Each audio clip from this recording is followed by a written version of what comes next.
Bien, nous avons vu précédemment comment différencier un système de premier ordre d'un système de second ordre lorsque l'on fait un relevé temporel. Euh, Nous allons nous attarder maintenant sur la façon de trouver la fonction de transfert d'un système de deuxième ordre quand m, donc le coefficient d'amortissement, est compris entre 0 et 1. Lorsque vous êtes dans ce cas, votre réponse est oscillatoire. On a quelque chose ici en sortie qui va dépasser l'échelon d'entrée. Donc, dans ce cas-là, vous pouvez associer l'équation de second ordre ici. Il va falloir déterminer les valeurs de A, d'oméga 0 et de M. Alors, pour la valeur de A, on va reprendre la même démarche que pour un premier ordre. On va déterminer delta E. Et puis, on va déterminer delta S. Ici, sur mon exemple, ce sont les mêmes, mais ce n'est pas toujours le cas. Et donc, delta S sur delta E nous donnera la valeur de A. Donc, dans mon exemple, A est égal à 1. Pour déterminer le coefficient d'amortissement, M, et la pulsation oméga 0 du système, on va faire appel à des ABAC. Un ABAC, c'est une courbe. Ici, vous avez l'ABAC 1, et puis ici, vous avez l'ABAC 2. Donc, c'est une courbe qui est valable dans tous les cas. Pour utiliser ces ABAC, il va falloir faire des mesures. La première mesure que vous allez faire, ça va être de déterminer ici la valeur du premier dépassement en pourcent.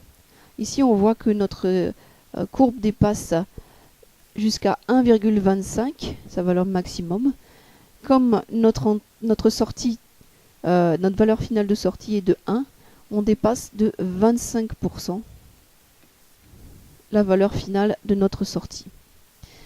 Nous allons utiliser l'ABAC numéro 1 qui nous donne le dépassement en pourcent en fonction du coefficient M. Donc je reporte 25% sur ma courbe.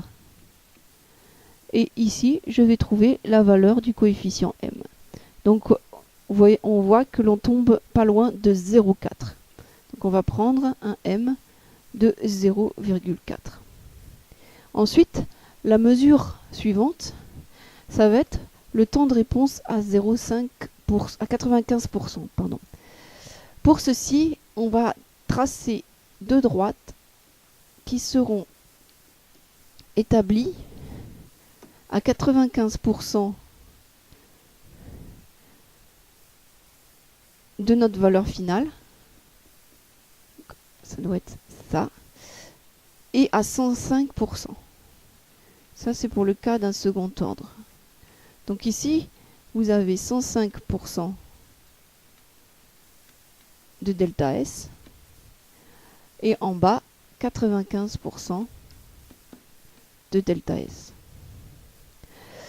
Et la détermination du temps de réponse à 5%, eh bien c'est la dernière valeur que peut prendre la courbe avant d'entrer dans le créneau ici défini entre nos deux courbes.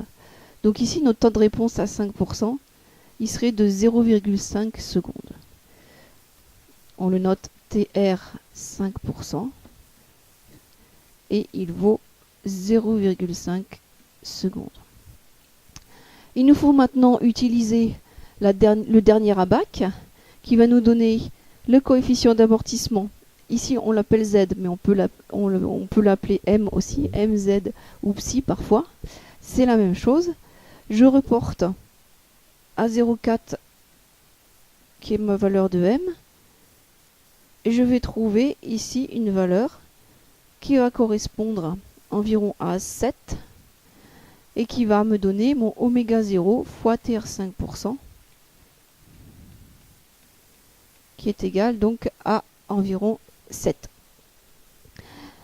Et dans ces cas-là, comme mon TR 5% est de 0,5, je peux déduire mon oméga 0 qui va être égal à 7 sur 0,5. Mon oméga 0, c'est ma pulsation. en radians par seconde. Ça nous donne environ 9 radians par seconde.